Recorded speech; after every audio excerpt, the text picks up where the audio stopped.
Welcome to this edition of your Friday Drive-By, where I answer your questions, the pressing questions that you feel like would help you perform at a higher level or just reduce your anxiety maybe.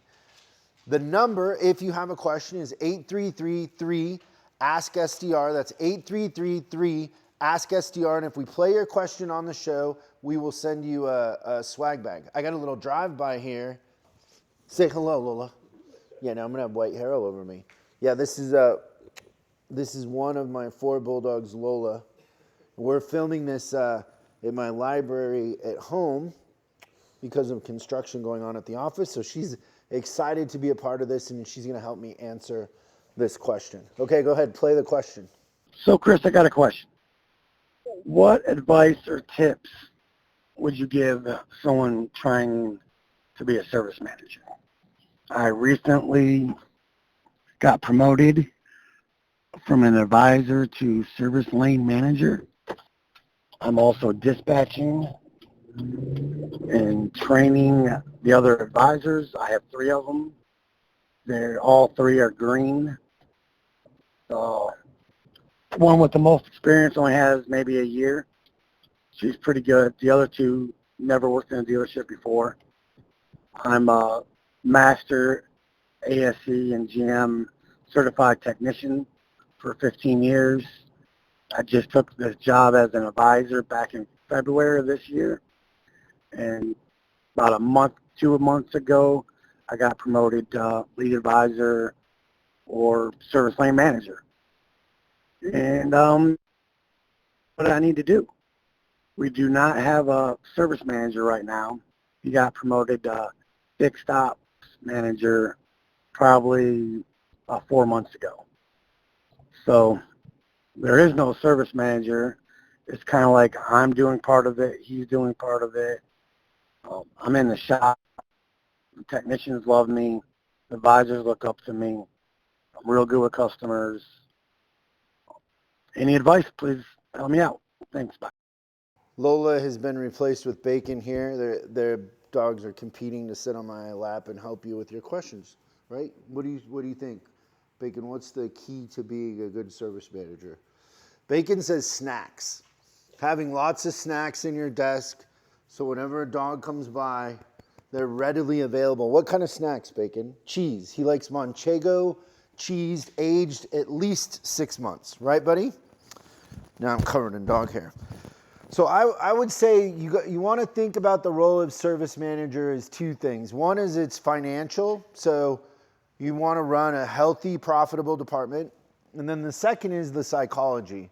So managing people is all about psychology. The number one trap that happens with service managers, and the big reason why there's so much turnover at that position, is the industry sets service managers up for failure in the sense that we don't train them on the financials, we don't give them access to the financials, but we judge them on it. So even if you're working in a place where they say, oh, the financials don't matter, the profit doesn't matter, sooner or later it matters, and it ends up becoming the downfall of most managers. You're told, get me more gross, or get me CSI. Well, you can create more gross, but most of the time, what happens is you spend your way into it. So you'll discount, you'll do other things to create the gross, but you're pushing the profitability down. And when you start losing a certain amount of money, you usually just get fired and you don't really even understand why. And oftentimes you think, oh, I was fired because they didn't like me, or I didn't play politics, or, the customer issues. But most of the time you're getting fired because the department isn't profitable. And so the number one thing I would do is learn the financials, learn the keys to creating profitability. I had dinner the other night with a group that was here for a boot camp. So we do these boot camps for all our new coaching clients, and it happens every month. And then, there's a group, and a couple of them, I was, asking like, oh, what did you think of today? Because Christian teaches it, but I was going to dinner with them, and they were like, oh, I feel like I've been looking at the wrong things. Like, I've just been completely blind to how this really works. And now I actually feel like I can go back and I have the leverage I need, and I understand why things that I didn't understand before, I knew were there but didn't know how to change, I can just push them over. And so you need to start from a context of good business and profitability, no matter what anybody tells you. There's tons of people out there that will tell you different, but it's the number one thing is you got to run a profitable department.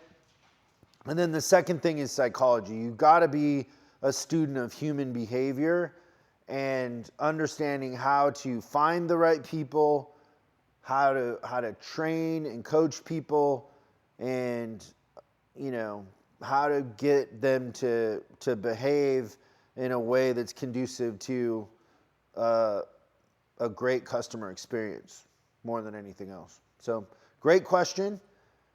Good luck in that endeavor. I hope you're good. If you aren't in our coaching group or on our on-demand, I would highly suggest that you do that, just because, how you start is how you're going to finish. And if you go into it with the right tools, it's going to be really easy.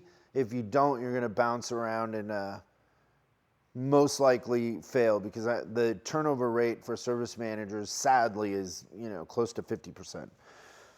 But thank you for the question. If you are listening and you have a question, remember the number is 8333-ASK-SDR. That's 8333-ASK-SDR, and we'll see you next time on the Service Drive Revolution. Thanks for watching this week's Drive By. I hope we gave you something to think about over the weekend. We're uploading new stuff every day, so make sure you subscribe and click the bell icon so you don't miss out. If you have a question you'd like us to answer on the show, call 8333-ASK-SDR and we'll answer your question on the show. That's 8333-ASK-SDR. For special deals on our books and training, head over to offers.chriscollinsinc.com. Now that's offers.chriscollinsinc.com. I'm Chris Collins, and I'll see you in the next video.